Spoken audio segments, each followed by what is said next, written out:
दिया इनू पता नहीं है कि ਜਦੋਂ ਦੀ ਪੇਕਿਆਂ ਤੋਂ ਤੇ ਆਈ ਹੈ ਮੇਰੀ ਤਾਂ ਛਾਲ ਚਮਾਈ ਖੜੀ ਕਦੇ ਇਦਲੀ ਡਿਮਾਂਡ ਪੂਰੀ ਕਰ ਤੇ ਕਦੇ ਇਦਲੀ ਕਰ ਇੱਕ ਪੇਕਿਆਂ ਦਾ ਡਰ ਵਿਖਾਈ ਰੱਖਦੀ ਕਦੇ ਮੇਰੇ ਬਾਲ ਨਾ ਹੁੰਦੇ ਤੇ ਨਿਬੜ ਲਵਾਂ ਇਹਦੇ ਨਾਲ ਮੈਂ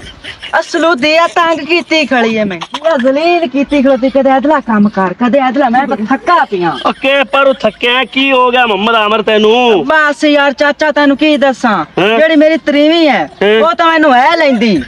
ਕਦੇ ਇਦਲਾ ਕੰਮ ਆਖ ਦਿੰਦੀ ਕਦੇ ਇਦਲਾ ਆਖ ਦਿੰਦੀ ਸਾਰਾ ਦੇ ਮੈਨੂੰ ਤਾਂ ਚੀਰੀ ਖੜੀ ਆ ਚੀਰੀ ਖੜੀ ਤੇ ਤੁਹਾਨੂੰ 100 ਵਾਰੀ ਸਮਝਾਇਆ ਵੀ ਆਂਦਿਆ ਤਾਂ ਸਵਾਣੀਆਂ ਦੇ ਥੱਲੇ ਲੱਗ ਜਾਂਦੇ ਨੇ ਅਧਿਆ ਮਰਦ ਹੀ ਹੁੰਦਾ ਮਰਦ ਦੇ 21 ਆਸਣ ਹੁੰਦੇ ਨੇ ਤੇ ਰਾਤ ਰਾਣੀ ਹੁੰਦੀ ਏ ਪਰ ਬਸ ਤੁਸੀਂ ਨਾ ਐਸੇ ਰਨ ਮੁਰੀਦ ਬਣੇ ਨੇ ਹੁਣ ਬਈ ਉਹ ਤੁਹਾਡੇ ਉੱਤੇ ਝੜ ਗਈਆਂ ਨੇ ਹੁਣ ਚੜਾਈ ਕੀਤੀ ਰੱਖਣ ਨਾਲ ਤੁਹਾਨੂੰ ਪੇਕਿਆਂ ਦੀ ਬੂੰਗ ਵਿਖਾਸਣ ਨਾਲ ਤੁਹਾਡੀ ਛਤਰੌਲ ਕਰਸਣ ਹੁਣ ਚੀਕਦੇ ਕਿਉਂ ਜੇ ਪਹਿਲੇ ਨਾਲ ਸਵਾਣੀਆਂ ਨੂੰ ਹੜਾਓ ਆਪਾਂ ਤਾਂ ਸੋਹਣਾ ਥੱਲੇ ਲਾਤ ਰੱਖੀ ਹੋਈ ਏ ਹੁਣ ਜਾਂਦਾ ਕਿਦੇ ਪਿਆ ਤੂੰ ਆ ਪਾਣੀ ਭਰਿਆ ਪੀਵਣ ਦਾ ਪਾਣੀ ਮੁੱਕਿਆ ਪਿਆ अच्छा चाचा अच्छू सुवाणी किदे पानी तो ने भरना तो आप घड़ा चाही फिरना ਓਏ ਪੁੱਤਰ ਗੱਲ ਇਹ ਜਿਹੜੇ ਮੀਆਂ ਬੀਵੀ ਨਹੀਂ ਹੁੰਦੇ ਇਹ ਹੁੰਦੇ ਨੇ ਜ਼ਿੰਦਗੀ ਦੇ ਦੋ ਪਹੀਏ ਤੇ ਤਾੜੀ ਵੱਜਦੀ ਏ ਦੋ ਹੱਥਾਂ ਨਾਲ ਹੁਣ ਗੱਲ ਇਹ ਵੀ ਉਹਦੇ ਭਤਰੀਏ ਦੀ ਰੱਖੀ ਹੋਈ ਏ ਮੰਗਣੀ ਉਹ ਰਾਤੀ ਲਾਂਦੀ ਆ ਕਿਹੜੀ ਨੇਟ ਕਰੀਮ ਕੇ ਰਾਤ ਵਾਲੀ ਜਿਹੜੀ ਕਰੀਮ ਜਿੰਦੀ ਰੰਗ ਚਿੱਟੇ ਕਰਨ ਵਾਲੀ ਤੇ ਤੈਨੂੰ ਪਤਾ ਉੱਤੋਂ ਵੇ ਨਾ ਗਰਮੀ ਤੇ ਧੂੜ ਕੱਟੀ ਖੜੀ ਏ ਤੇ ਉਹ ਮੈਂ ਤਾਂ ਮੋੜੋ ਨੂੰ ਆਣਾ ਵੀ ਕਰਮਾਂ ਵਾਲੀਏ ਤੂੰ ਬਾਹਰ ਨਾ ਨਿਕਲ ਤੇਰਾ ਰੰਗ ਹੋ ਜਾਸੀ ਖਰਾਬ ਤੇ ਜੇ ਉੱਥੇ ਸ਼ਰੀਕਾਂ 'ਚ ਗਏ ਤਾਂ ਆਖਣ ਅੱਛੂ ਤਾਂ ਇਹਨੂੰ ਕੋਈ ਖਵਾਉਂਦਾ ਨਹੀਂ ਆਹ ਤੇ ਵੇਖ ਵਿਚਾਰੀ ਤੇ ਪਿਲਤੀ ਕੋ ਨਹੀਂ ਰੰਗ ਹੀ ਸੜਿਆ ਪਿਆ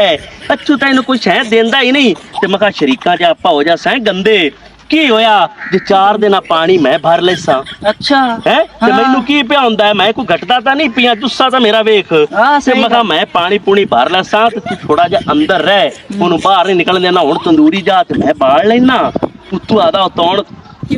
ਗੁੰਨ ਤੇ ਮੈਨੂੰ ਫੜਾ ਦਿੰਦੀ ਏ ਤੇ ਆਦਾ ਉਹ ਰੋਟੀਆਂ ਵੀ ਲਾ ਲੈਨੇ ਮੁੰਡ ਅੰਦਰੂ ਕੁੰਡਾ ਲਾ ਲਈਏ ਤੇ ਤੰਦੂਰੀ ਦਾ ਅੰਦਰੂ ਕਿਹੜਾ ਪਤਾ ਲੱਗਦਾ ਹੈ ਆ ਪਾਣੀ ਪੂਣੀ ਤੇ ਉਹ ਅੰਦਰੂ ਤਾਂ ਪਰ ਬਈ ਇਹ ਝਾੜੂ ਦੇਣਾ ਮੈਂ ਆ ਨਾ ਵੀ ਅੰਦਰੂ ਝਾੜੂ ਦੇ ਤੂੰ अच्छा ਅੰਦਰੂ ਬਹੁਤ ਕਰੋ ਪੀ ਦਿੰਦੀ ਏ ਤੇ ਬਾਹਰ ਮੁੜ ਜਿੱਥੇ ਧੁੱਪ ਹੁੰਦੀ ਮੈਂ ਦੇ ਲੈਣਾ ਪਰ ਇਹ ਹੈ ਵੀ ਇਹ ਨਾ ਸਮਝੀ ਵੀ ਚਾਚਾ ਤੂੰ ਥੱਲੇ ਲੱਗਿਆ ਹੋਇਆ ਆਪਾਂ ਤਾਂ ਸੋਹਣਿਆ ਉਹਨੂੰ ਗੱਜ ਤਰ੍ਹਾਂ ਬਣਾ ਤੇ ਰੱਖਿਆ ਹੋਇਆ नहीं नहीं कदों थल्ले तू तो लगा है तू तो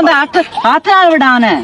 ਮੈਂ ਨਾ ਵੀ ਅੱਲਾ ਦਾ ਸ਼ੁਕਰ ਹੈ ਆਪਾਂ ਨਾ ਥੱਲੇ ਲੱਗੇ ਨਾ ਲੱਗਣਾ ਆਦੀ ਮਨਾਣੇ ਆ ਸੋਹਣਿਆ ਆਉਂਦੀ ਤਾਂ ਅੱਜ ਤਾਈਂ ਕਦੇ ਮੰਨੀ ਨਹੀਂ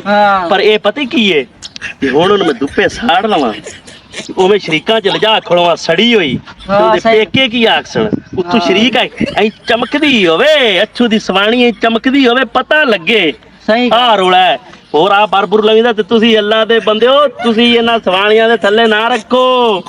ਲਿੱਤਰ ਸਿਰ ਤੇ ਰੱਖੋਗੇ ਤੇ ਨਿਜ਼ਾਮ ਚੱਲਦਾ ਇਹ ਮਾਲ ਹੁੰਦਾ ਆ ਬਾਬਾ ਸ਼ਰੀਫ ਨਹੀਂ ਹੁੰਦਾ ਉਹ ਆਂਦਾ ਸਵਾਣੀਆਂ ਹੁੰਦੀਆਂ ਨੇ ਮਾਲ